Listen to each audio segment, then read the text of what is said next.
وقل رب أدخلني مدخل صدق وأخرجني مخرج صدق واجعل لي من لدنك سلطانا نصيرا.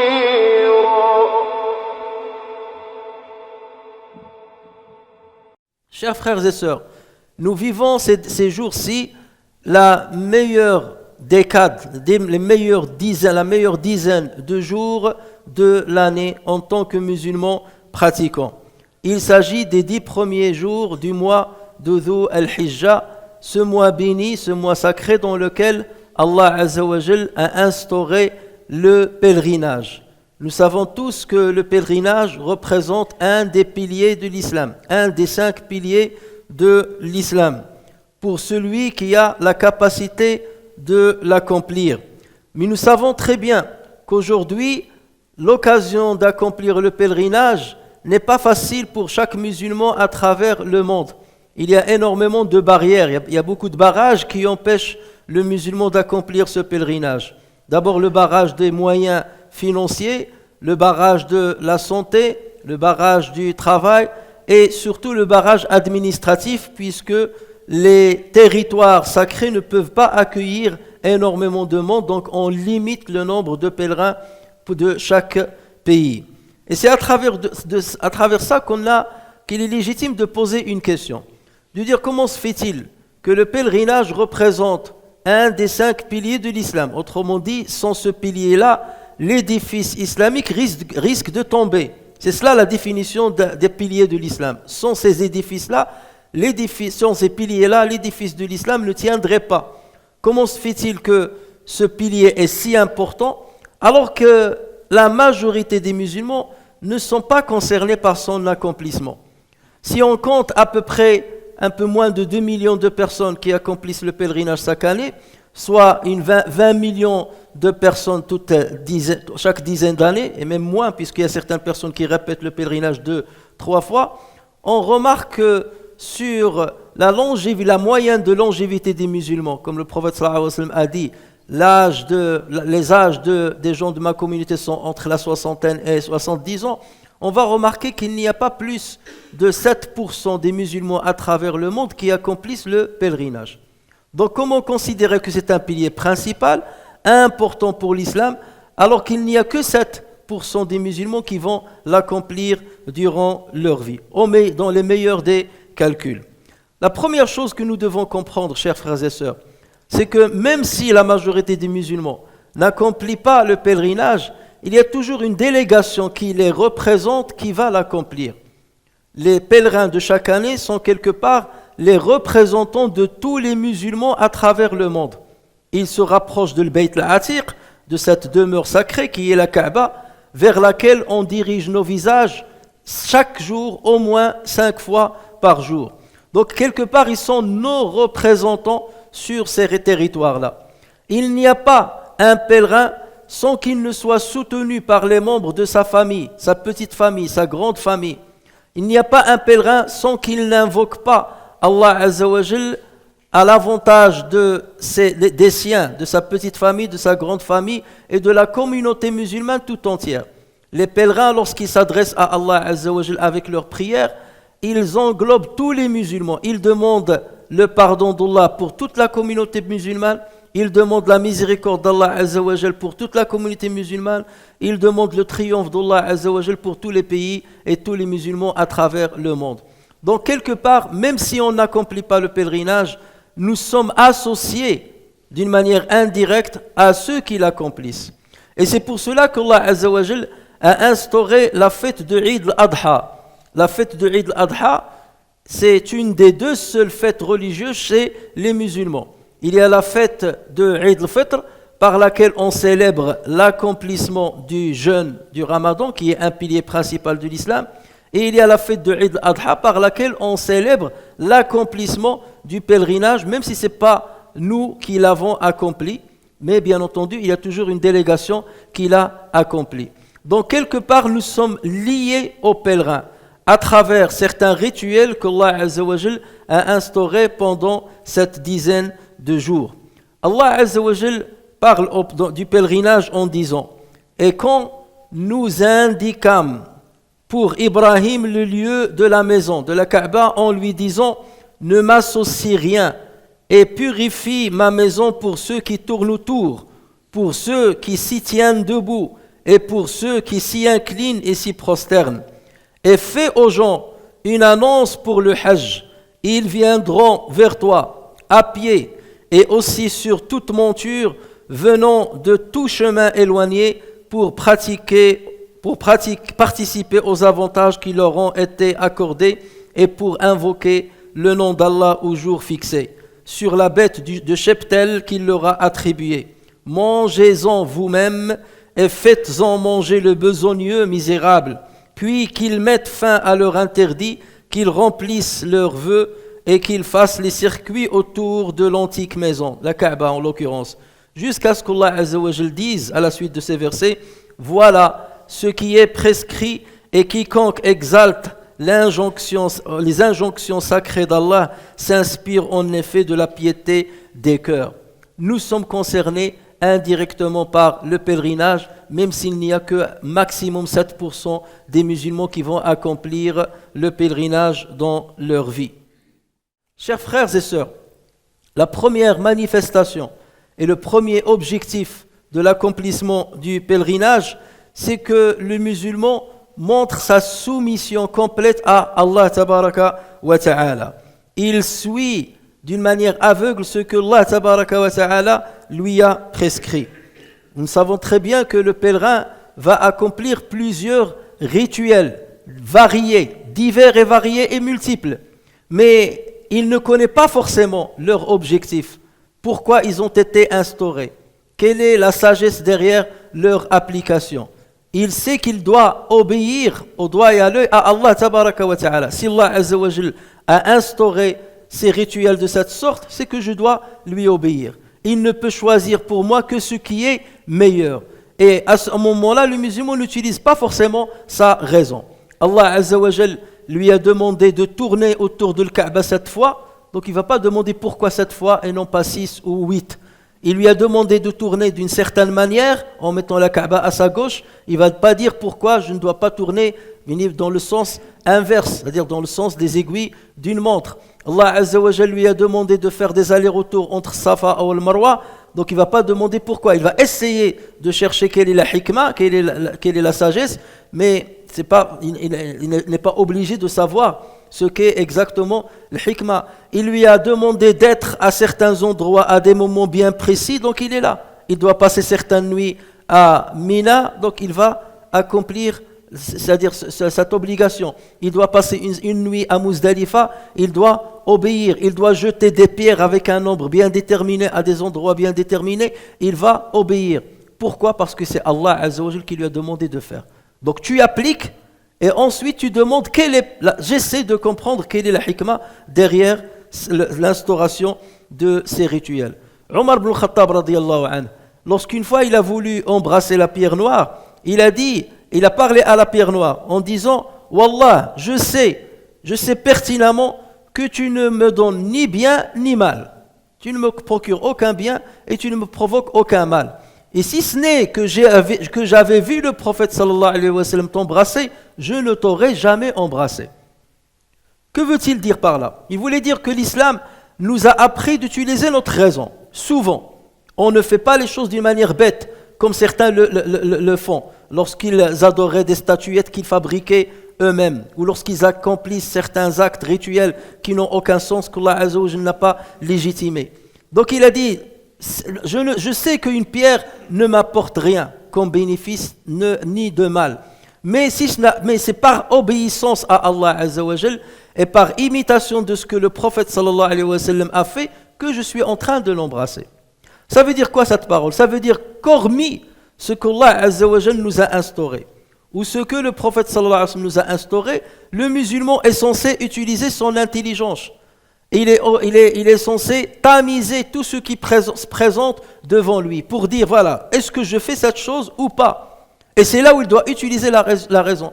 La religion ne nous demande pas d'être aveugles et de tout faire sans rien savoir pourquoi. Ce qui a été décrété par Allah et son prophète, on l'accomplit exactement et on cherche derrière la sagesse. Mais pour les autres, nos autres activités, lorsqu'on va qu'à nos occupations, nos comportements les uns envers les autres, nos transactions, là il faut utiliser la raison et trier ce qui est bien de ce qui est mauvais sur la base de certains outils raisonnables que l'islam nous a appris à travers les différents décrets qu'il nous a instaurés.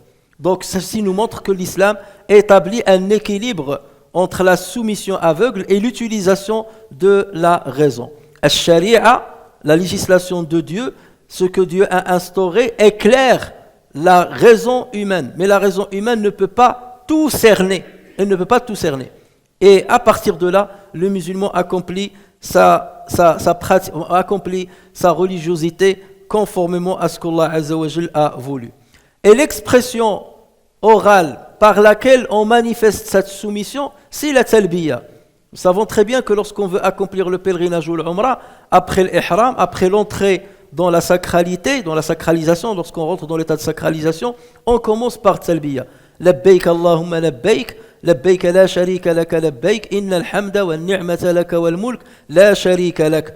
Me voilà, ô Seigneur, me voilà. Tu n'as aucun associé, me voilà. Certes, la louange, le bienfait et la souveraineté absolue t'appartiennent et tu n'as aucun associé. C'est cette formule, chers frères et sœurs, par laquelle le pèlerin va manifester sa soumission à Allah Azza wa Jal. Et il va la répéter et il va élever la voix en la répétant. Le prophète sallallahu alayhi wa sallam a dit dans un hadith rapporté par At-Tirmidhi, il n'y a aucun musulman qui prononce la talbiya sans que tous ceux qui se trouvent à sa droite, à sa gauche, ne la prononcent avec lui. Pierre, arbre ou motte de terre, jusqu'à ce que la terre s'interrompe de part et d'autre. Autrement dit, tout ce qu'Allah Azza wa Jal a créé, qui entoure le pèlerin, va répéter la talbiya avec lui, qui est le titre de la soumission qu'on voue à Allah tabaraka wa ta'ala. Et dans un autre hadith, le prophète sallallahu alayhi wa sallam nous dit qu'Allah Azza wa Jal lui a envoyé Jibril pour lui demander d'ordonner aux pèlerins d'élever la voix avec talbiya, de ne pas la dire avec voix basse, mais d'élever la voix avec la talbiya pour que tout le monde puisse l'entendre. Que voici des musulmans qui, malgré les péchés qu'ils ont dû commettre, malgré les écarts qu'ils ont eus par rapport à leur religiosité, malgré les maladresses qui sont les leurs, ils viennent à Allah tabaraka wa ta'ala soumis pour lui demander pardon et pour repartir comme s'ils venaient de naître. Et ça, c'est une grande chance qu'Allah Azza wa Jal offre à chaque musulman dans sa vie. Et Allah tabaraka wa ta'ala nous dit dans un autre hadith, le prophète sallallahu alayhi wa sallam nous dit dans un hadith rapporté par l'imam Ahmed, il n'y a pas de jour plus grand auprès d'Allah durant lesquels les œuvres lui sont plus aimées que ces 10 jours, cette première dizaine de Dhu al-Hijjah. Multipliez donc durant ceux-ci le tahlil, le takbir et le tahmid. Donc là, ici, le prophète sallallahu alayhi wa sallam nous montre que même si on n'est pas pèlerin, on s'associe aux pèlerins à travers un autre rappel, qui est at-tahlil, wa at-takbir, wa at-tahmid. Eux, ils accomplissent là-bas at-talbiya ainsi que takbir, mais nous aussi, on n'accomplit pas forcément talbiya parce que ceci est spécifique à celui qui accomplit le pèlerinage ou l'umrah, mais nous, on accomplit donc un dhikr, un rappel d'Allah tabaraka wa ta'ala durant ces jours-là. Et ceci dure toute la dizaine de jours du Al-Hijjah. Là, c'est ce qu'on appelle al-dhikr al-mutlaq. Ça veut dire c'est un rappel qui est général. À n'importe quel moment, à n'importe quel endroit, le musulman est censé dire Allahu Akbar, la ilaha illallah, alhamdulillah, et la répéter constamment. Et il y a un autre dhikr qui est un peu spécifique, et celui-ci, il est accompli à la fin de chaque prière obligatoire. Et ceci commence depuis le Fajr du jour de Arafat, le 9e jour de Dhul Hijjah, jusqu'à l'Asr, avec quelques divergences entre les savants, jusqu'à l'Asr du dernier jour de Ayyam Tashriq, ça veut dire le 3e jour, 3 jours après le jour de Nahr, jusqu'à l'Asr du 4e jour, en comptant le jour de Nahr, ce qu'on appelle Ayyam at-Tashriq. Donc, et ceci s'accomplit à l'issue de chaque prière. Que cette prière soit accomplie d'une manière collégiale, chez nous ou à la mosquée, ou d'une manière individuelle, le musulman est censé et il est invité à répéter cette talbiya, et à répéter ce dhikr. Et par ce dhikr-là, il s'associe à ses frères et sœurs qui sont en train d'accomplir le pèlerinage sur les territoires sacrés. Chers frères et sœurs, parmi ce que le prophète sallallahu alayhi wa sallam a instauré pendant ces jours bénis, même si on n'est pas pèlerin, le sacrifice de Al-Eid, Udhiyat Al-Eid.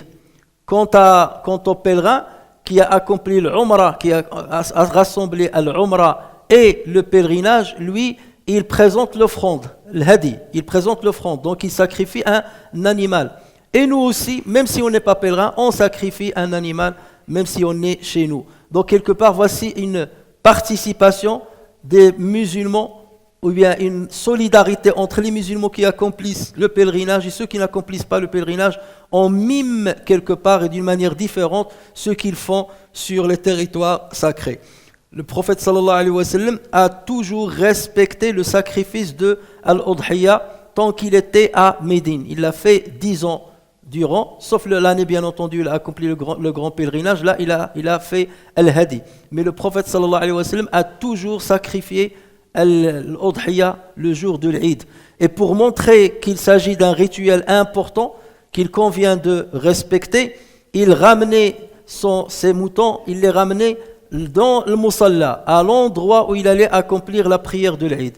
Et juste à l'issue de l'Eid, il sacrifiait son sacrifice devant tout le monde. C'est pour enseigner à la communauté musulmane de le faire. Et c'est pour cela que les savants ont divergé à propos du décret relatif à l'Udhiyya, entre ceux qui disent que c'est une obligation, puisque le prophète sallallahu alayhi wa sallam ne l'a jamais raté, et puisque Allah azza wa jalla a dit « Fasalli li rabbika wanhar » prie, accomplis la prière pour ton Seigneur et immole.